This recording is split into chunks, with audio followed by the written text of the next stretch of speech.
stand proudly on the shoulders of other trade unionists whose contributions in this august body brought fundamental and significant improvement to our working people. That tradition, I believe, is one that ought to be continued. And that is my advice to the honorable member, my colleague sitting on the other side of the House.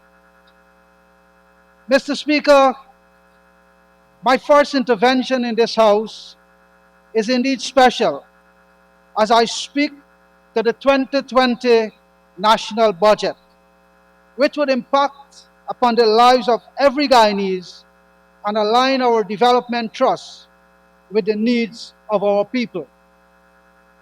Mr. Speaker, much was said by the other honorable members across the House.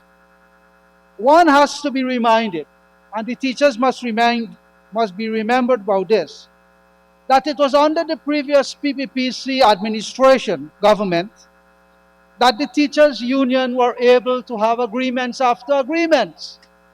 As compared to the APNU AFC, when teachers stood up rightly for their rights, what were they told? Greedy, selfish. What a shame.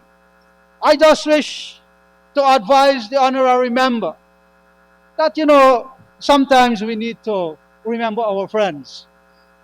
And in so doing, as trade unionists, we ought to respect what is right for our members.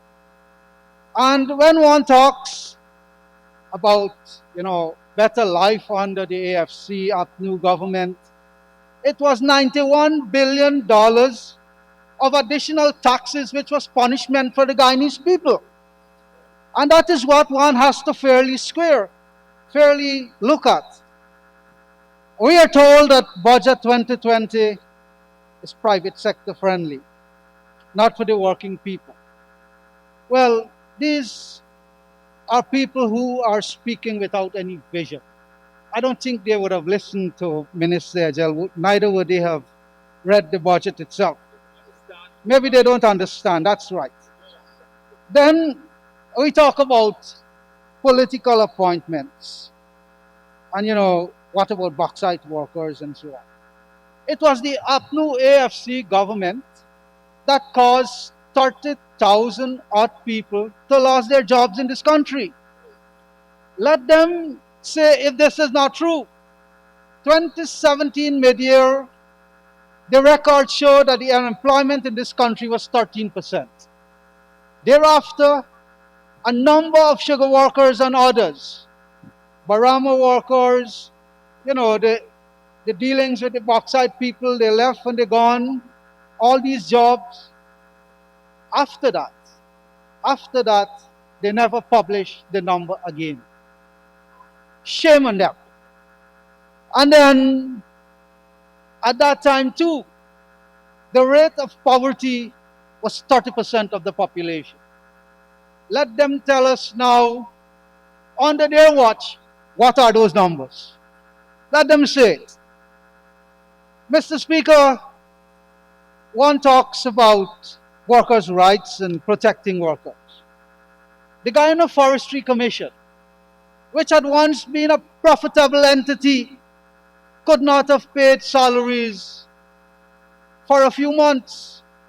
Bonus of $25,000 awarded in 2018, our honorable minister had to recently bail them out to provide that money so that poor workers could be paid. And then we are talking about the protection of workers and workers' rights. The trade union recognition, it is appalling that you have a trade union recognition board that has not been functioning for many months now. And then the honorable member talks about $60,000 and calls on the minister to make an order. Well, the minister has what is necessary. Two things, which the lady minister couldn't have, and which the former minister maybe didn't have. But our Minister of Labor is going to make that order. of 60,000. Where were you since March 2019, when it was unanimously approved that the minimum wage in this country should be 60,000? Where were you? Mr. Speaker, the re-establishment of the Ministry of Labour is a living example of the PPP commitment to respect the working people and have in place a ministry to address their problems at work.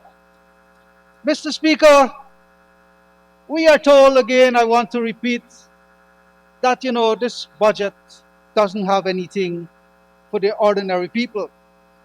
Mr. Speaker, it was indeed refreshing to listen to my colleague, the Honorable Minister, Juan Ejel, articulating plan after plan, initiative after initiative, and program after program, all geared at improving the well-being of all Guyanese. Certainly, it was a much welcome and marked departure from the budgets we have had in the last 5 years, when Guyanese feared what next would be increased and what else would be taken away from them.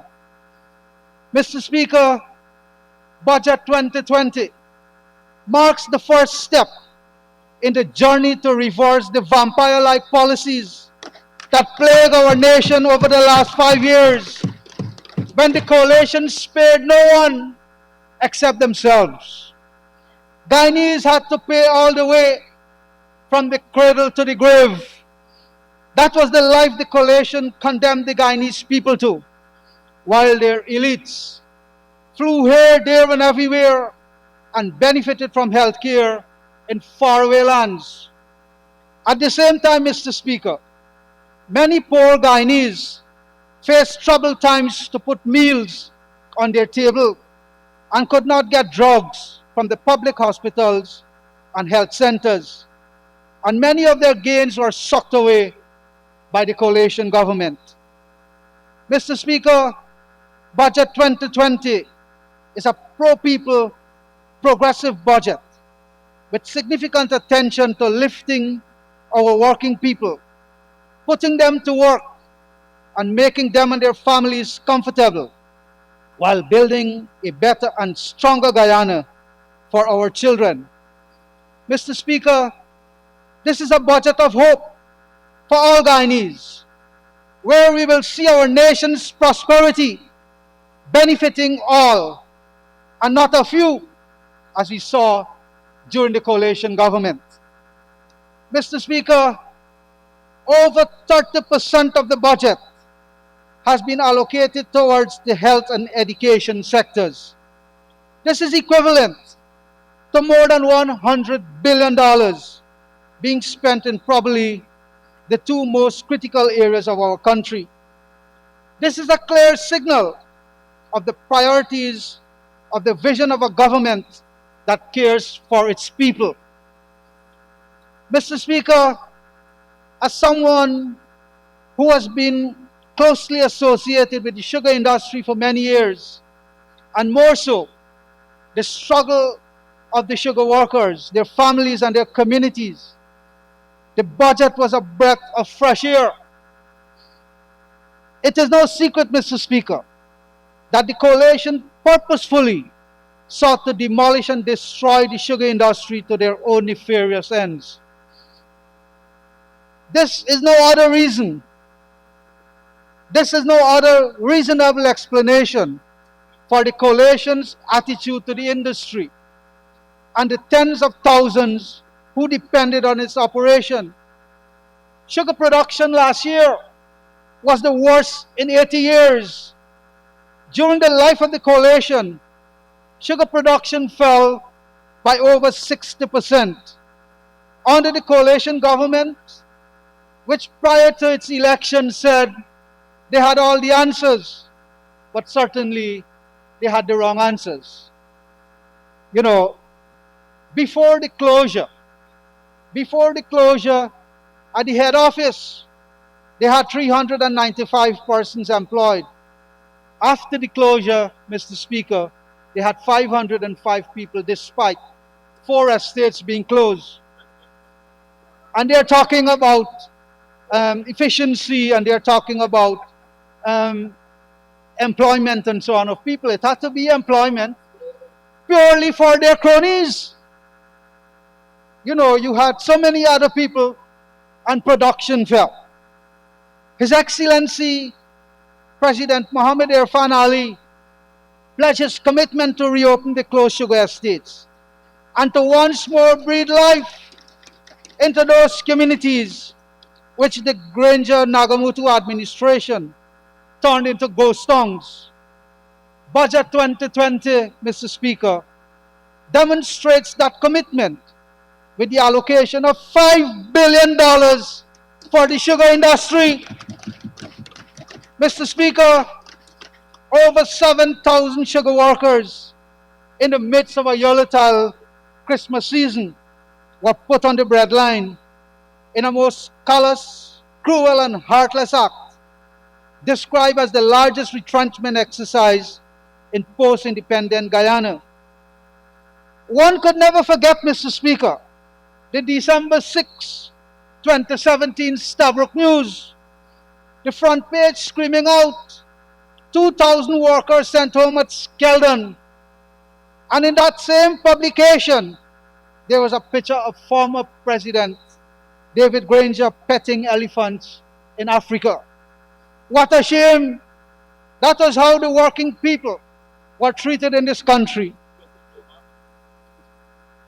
What sort of government were they? What kind of leader puts thousands out of work without any plan to deal with the fallout? Didn't they have any compassion for those workers and their families? They were least concerned about how these Guyanese citizens would eat, send their children to school, or pay their bills. If that was not spiteful, Mr. Chairman, Mr. Speaker, then tell me what it was. Mr. Speaker, that is not all. That is not all. The Honorable Minister of Agriculture, Zulfikar Mustafa, has already put together a team to commence work for the reopening of Skeldon, Rose Hall, and Enmore estates. In fact, the Honorable Minister, accompanied by union officials, including yours truly, along with technical personnel, visited the closed estates for meetings with people. Mr. Speaker, the dark clouds and hopefulness which hovered over the sugar industry over the last 5 years will disappear as the dawn of a new era unfolds under this PPPC government.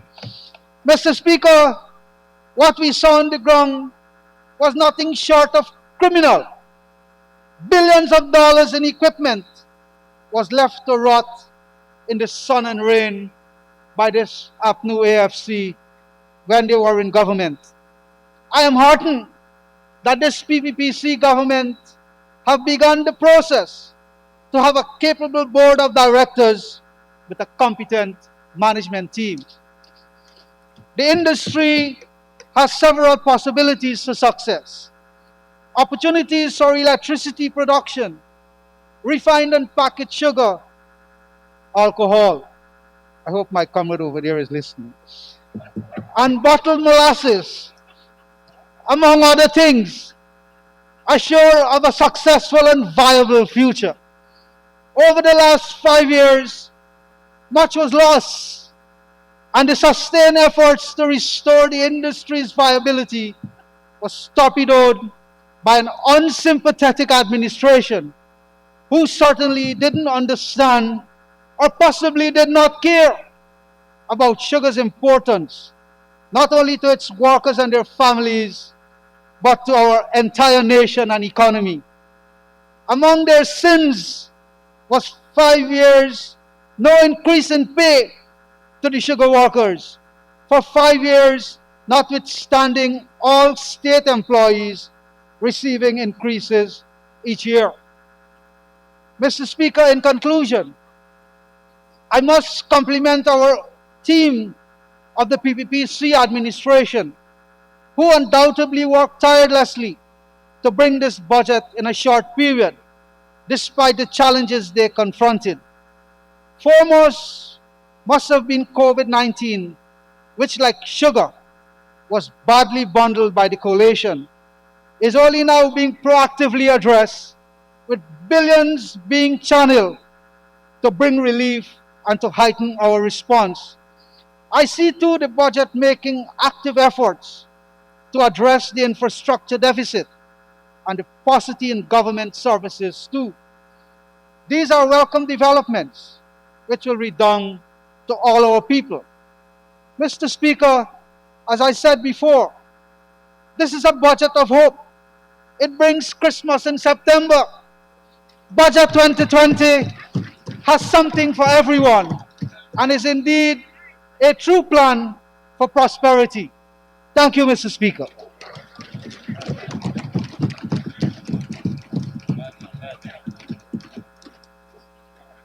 Thank you very much, Honorable Member.